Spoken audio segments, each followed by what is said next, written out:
Hi, it's Ayama, that's I am a flower, and welcome back to my channel where I am rebuilding my whole concept and becoming the person who I want to be and living the life that I want to live. So let's go ahead and start off, like, what is self-concept?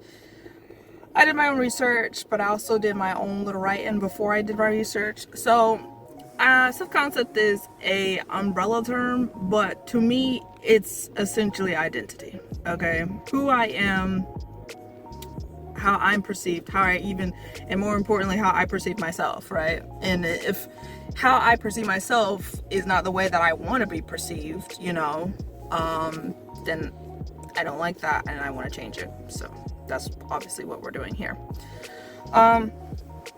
So who am I? The simplest way to define that would be an adjective and then a noun. An adjective and then a noun. I did that backwards. So I mean, you could put kind, you can do shy, caring, and then you can just put person down, or if you wanna, you can put your like role, where you are in your life. Or like, are you a serious are you a serious mother? Are you a reliable friend? A helpful boss? Things like that. You could put yourself in a role or whatever, but just find a way to describe yourself as simple as possible, with an adjective and then a noun. That's all you gotta do. That's all I've done. How I would describe myself in that term, I would say and you can add more adjectives to this as well, when you feel like you need to, or if there's more to describe who you are. I'd say I am a quiet, nice person, and that's not a bad thing. It really isn't. But if you dig down deeper into like what that actually means, it's helpful to others, but it's detrimental to myself, right? So I'm a quiet, nice person. So quiet in the sense that when there's things that I don't actually like, or there is arguments going on, or just, dispute,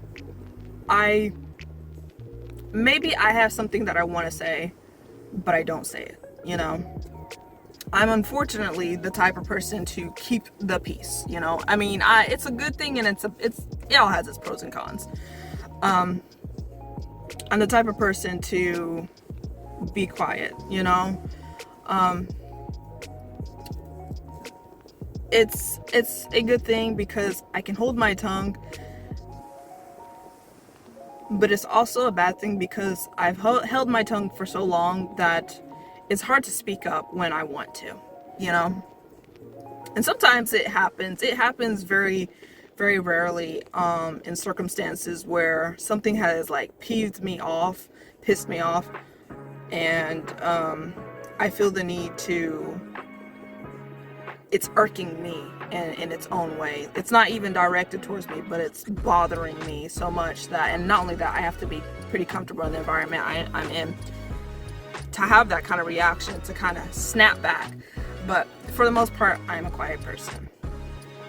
And this is not just outwardly, this isn't just like in public, but it's also around my own family. That in its own way is a problem. When there's something bother me, I'm more likely to sit and let it bother me than actually speak up, The other part is nice, right?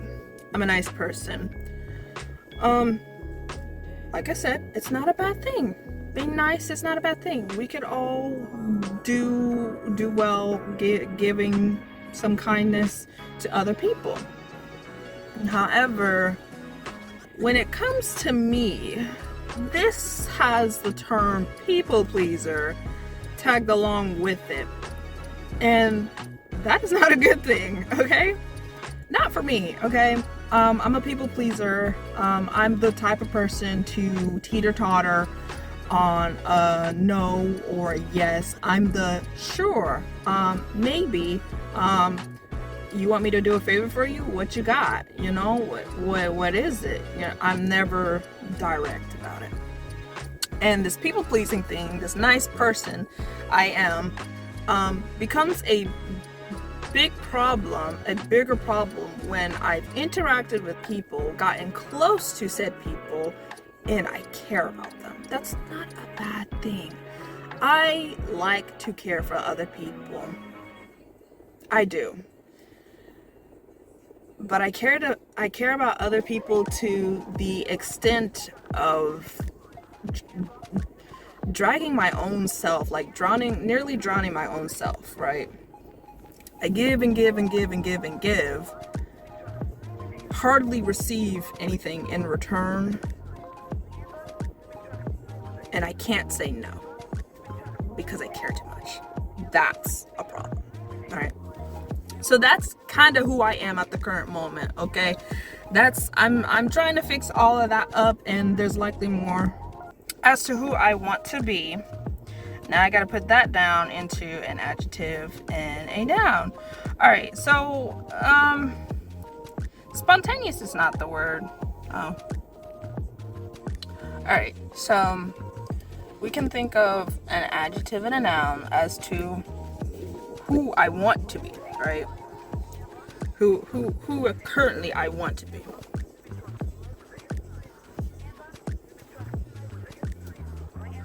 And who I currently want to be is a bit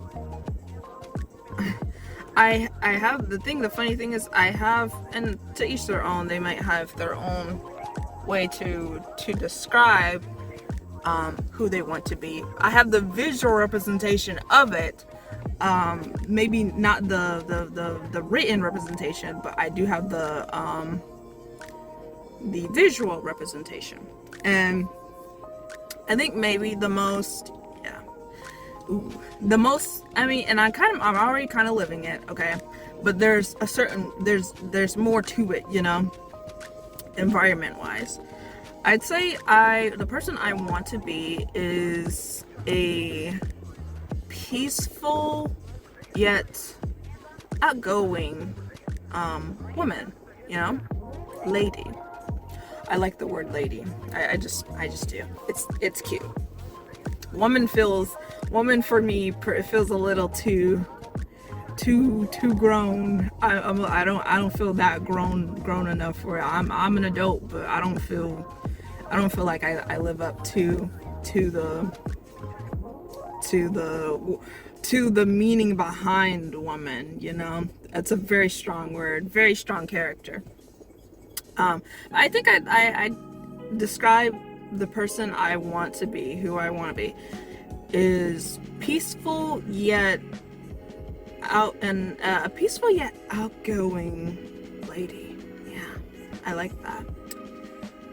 The best way that like would probably also help would be like a mood. Like, what kind of mood am I going for? Am I going for like a really outgoing, a really alive feeling? Am I going for something that's more deep and mysterious and kind of sensual? Or am I going for something that's kind of calm and laid back, maybe casual, you know? And there's different moods to it. Do I want to be kind of be seen as aggressive? Do I want to feel more aggressive?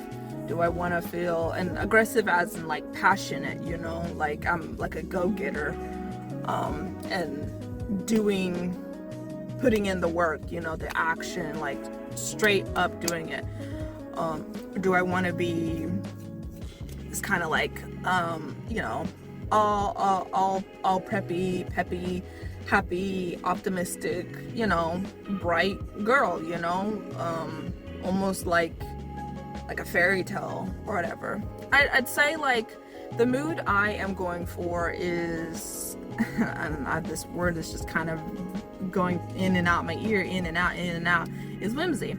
I do and I don't like the words that always like I always end up using is like ethereal or wondrous, wanderlust, you know.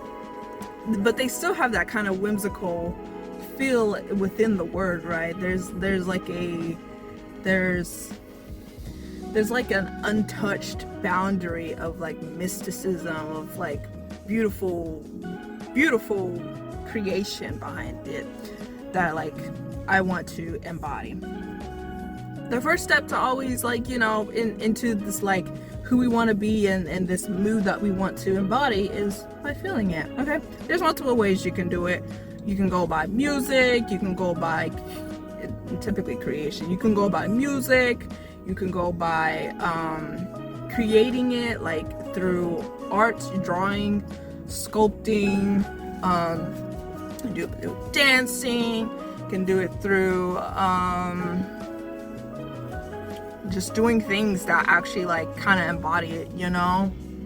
If I want to live like a very like soft, almost cottagecore kind of life, I can sit in the yard with a blanket.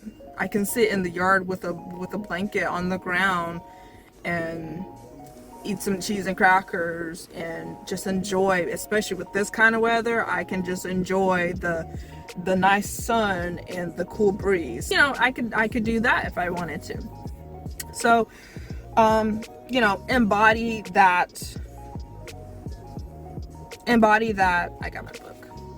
Embody that feeling, that mood, that type of person. What's the mood behind this type of person? What's the mood behind this this always got it together boss girl? What's the mood behind it? Is it dark? Is it lively? Is it calm? Is it warm? You know, that kind of thing is what's being worked on. Yeah. I wrote it down. Do I want to feel lively, calm, peaceful, sensual, bright, dark, free, or private? You know, those kind of things is very important. And just remember that your environment is the first thing that makes you how you are. And your environment is still a play and factor of who you are currently. It is. Be mindful of that, okay? If you gotta separate yourself from the environment so you can start living this other version of yourself, if you can, do so. As you can see, I'm in my car for a reason. But that's about it for this video. I'm gonna be so excited for the next video because, as you can see, the shirt, I've never really worn the shirt, but it's, the print on it is very important. The print on it is very important because the next video we're gonna kind of start putting this feeling into more into ourselves, not just by listening and doing, but also by looking and appearing that way. I'm so excited for it because, girl, I've been feeling it. All right, so if you don't already have it, or if you want to wait, go ahead. That visual board, that mood board, yep, that aesthetic, yeah, we're gonna be talking about that next time. So yeah, anyways, that's the end of this video. I hope you guys enjoyed it. That was just me rambling about my self-concept. Let me know what you think about your own self-concept, what you want to be, or you don't have to. You can just let me know how you feel about the whole self-concept thing. If you like it, if you love it, if you don't like it, and maybe you have some questions behind it, you know, just go ahead and do that. Be sure to subscribe for more upcoming videos and updates, and hopefully I can get some more essentially vlogs though. Yeah. Anyways, I'll see you guys later. Bye bye.